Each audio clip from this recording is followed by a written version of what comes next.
और हम दू लाइन कहत बानी एकरे के आप लोग याद कर ले। दुनिया का हमारी चैलेंज बा कि दुनिया का सबसे बड़ा भजन हो जाए और दुनिया का सबसे बड़ा पूजा पाठ हो जाए। मेरी कही हुई बात 2 मिनट आप लोग याद कर लेंगे और उस चीज को अमल कर लेंगे। हमारी कही हुई बात 2 मिनट आप लोग याद कर लें। मैं दावा करता हूं, चैलेंज देता हूं महफिल में कि दुनिया का सबसे बड़ा भजन होगा और दुनिया के सबसे बड़ा पूजा पाठ हो जाए। पूजा पाठ कैले का कोनो जरूरत ना हो, दुनिया का सबसे बड़ा पूजा हो जाए। का मास्टर?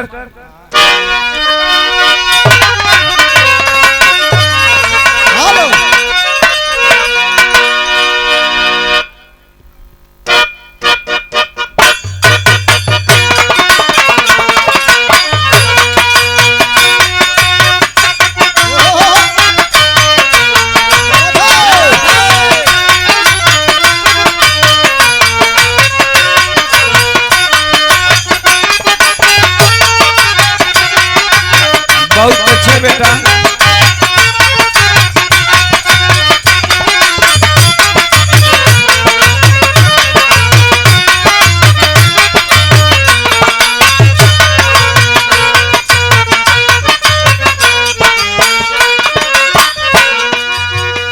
इतने आप लोगन याद कर ले दुनिया के सबसे बड़ा पूजा हो जाए और दुनिया के सबसे बड़ा भजन हो जाए। का मन की तरंग मार लो, मन की तरंग मार लो, बस हो गया भजन।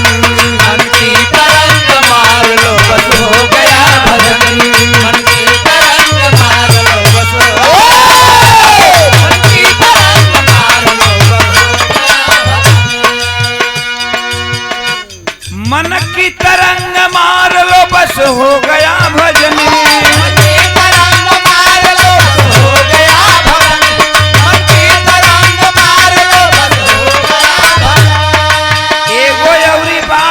सब याद कर ले, इस दुनिया का सबसे बड़ा पूजा हो जाइए, सबसे बड़ा भजन हो जाए। कवन बात? मन की तरंग मार लो, बस हो गया भजन। आदत बुरी, आदत बुरी सुधार लो, बस हो गया भजन। आदत बुरी सुधार लो, बस हो गया भजन। आदत बुरी सुधार लो,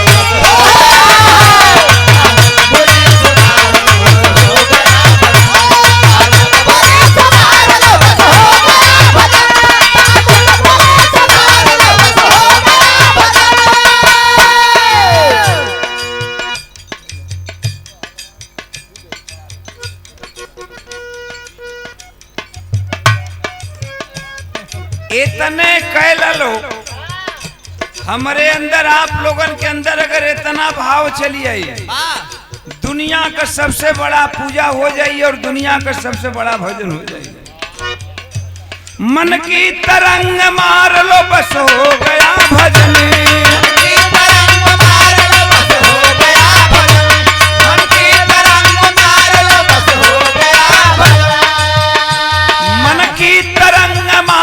बस हो गया भजन। आदत बुरी, आदत बुरी सुधार लो, बस हो गया भजन। आदत बुरी सुधार लो, बस हो गया भजन। आदत बुरी सुधार लो,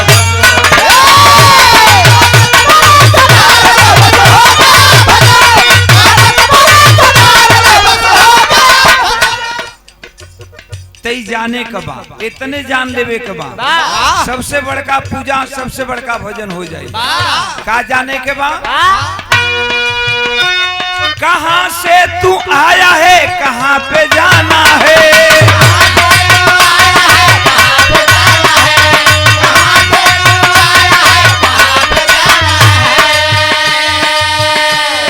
इतना ही आप समझ लेंगे कि हम कहाँ से आए हैं और कहाँ जाना है।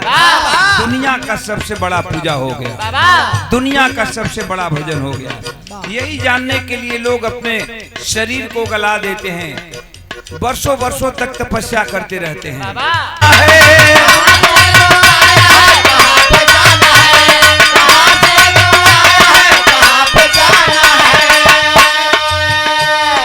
कहाँ से तू आया है, कहाँ पे जाना है, एक दूसरे को प्यार दो बस हो गया प्यार दो बस हो गया भजन।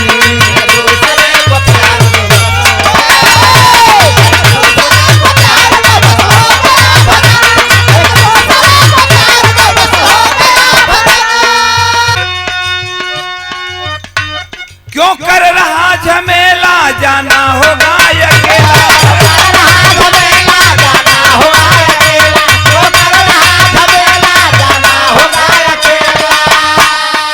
अच्छा हे तना भाई हमन को बैठल बनी जा, केहू बिरहा सुनत हो सब भाई, केहू खड़ा बा, केहू बैठल बा, केहू कुर्सी पर बैठल बा, केहू मंच पर बैठल हो, केहू जमीन पर अपन जाजिम पर बैठल हो,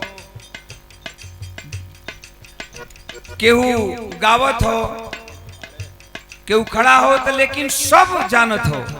हमहू जानत हैं कि हमके मर जाए कबा, आपो लोगन जानत हुआ कि हम मरे कबा,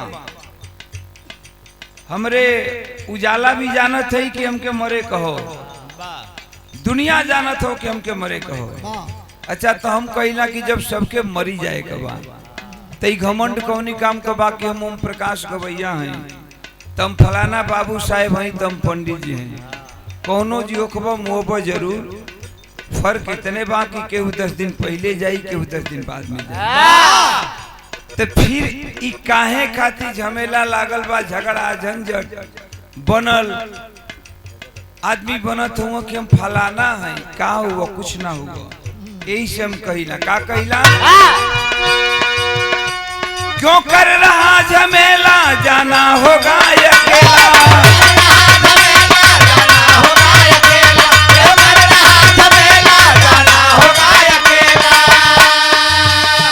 क्यों कर रहा झमेला, जाना होगा अकेला। सत्य शब्द पहचान लो, सत्य का शब्द जान लो, बस हो गया भजन।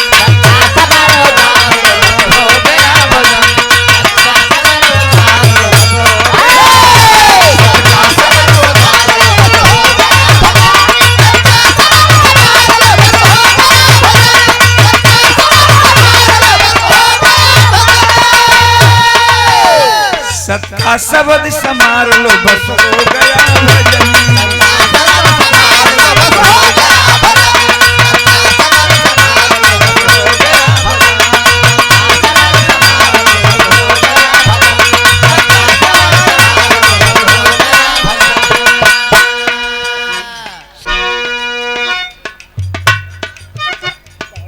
हम और आप सब लोग इतना बात याद कर लें, अगर हमार जेकर बात निक लगी, ध्यान दी, अज्ञान में फंसे हो हम चाहे आप, अज्ञान में फंसे हो, करते हो पिंडदान, करते हो पिंडदान।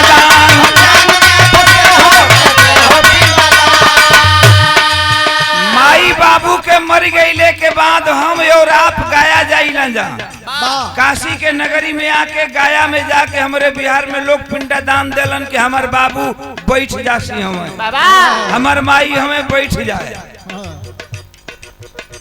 यह ज्ञानता बा। माई के मर गईला के बाद, बाबू के मर गईला के बाद घंट में पानी दियाला कि वो घंट से हमार बाबू पानी पियन, जियते बाबू का पानी ना पियोला, मुआला पर घंट में पानी पियावत। यह ज्ञानता बा और अंधविश्वास बा। जिला पंचायत पप्पू का बड़े भाई पप्पू, आप भी आ जाएं। तो हम बतावत हैं, अज्ञान में फंसे हो, करते हो पिंडदान।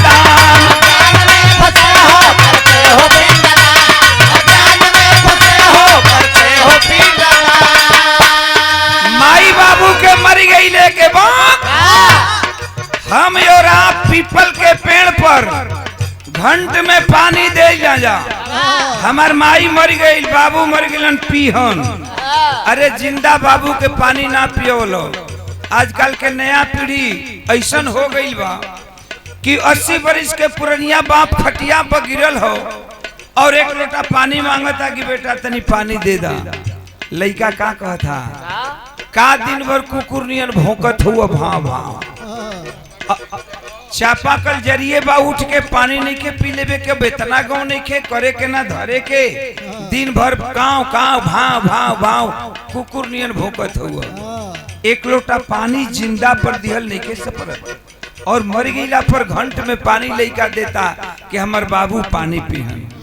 ये अज्ञानता है, अंधविश्वास है।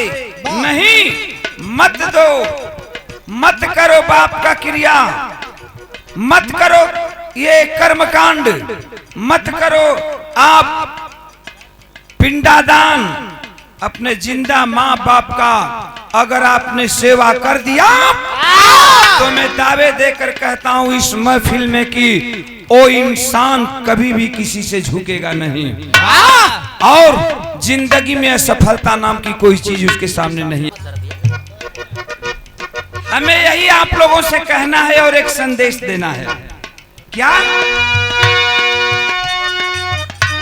अज्ञान में फंसे हो करते हो पिंडादान, अज्ञान में फंसे हो करते हो पिंडादान, अज्ञान में फंसे हो करते हो पिंडादान, अज्ञान में फंसे हो करते हो पिंडादान।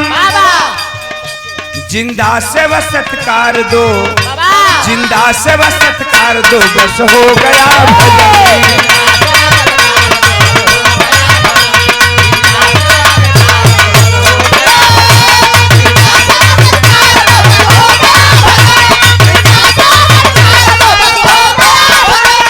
अंतिम लास्ट लाइन हमारा हो का पूछते हैं हाल चाल मितवा अनुज लाल,